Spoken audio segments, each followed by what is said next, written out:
Upon a very close scrutiny of the alleged references to Muhammad in the Bible as a prophet, they absolutely have no relation to the prophet of Muhammad, nor prophesy his coming. Muhammad is not mentioned in the Old Testament.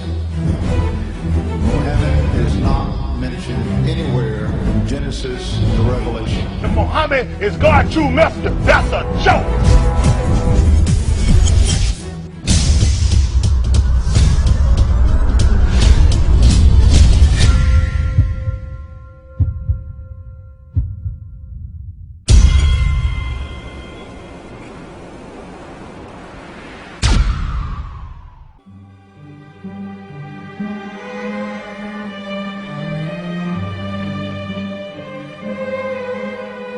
Lo, we inspire thee as we inspired Noah and the prophets after him, as we inspired Abraham and Ishmael and Isaac and Jacob and the tribes, and Jesus and Job and Jonah and Aaron and Solomon, and as we imparted unto David the Psalms.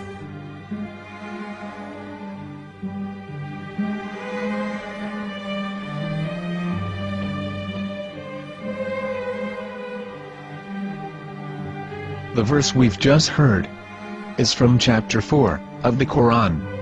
In the verse, God is affirming to humanity that Muhammad is indeed the recipient of a divine guidance, just as Noah, Abraham, and the rest of the prophets. However, some Christians and Jews today don't believe that Muhammad was a prophet and the covenant that God made with Abraham. And since the Quran is not their book of authority, in this video I'm going to show you that the book you're holding in your hands contains the name off the seal of prophethood, the Prophet Muhammad.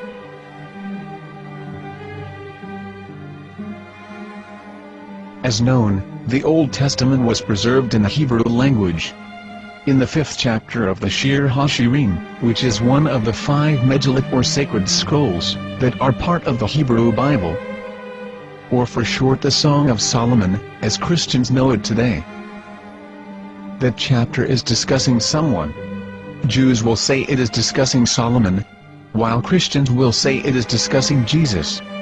Considering this is the Songs of Solomon, it would seem logical that it is discussing Solomon. The verses, describing this mystery man, have the narrator's speech conjugated in the feminine, meaning it is a woman who is describing this man. So it is possible that it is one of Solomon's wives discussing her husband Solomon. However, Christians assert that Jesus is being discussed, and that the chapter is describing a man who was not yet alive at that point. A prophecy.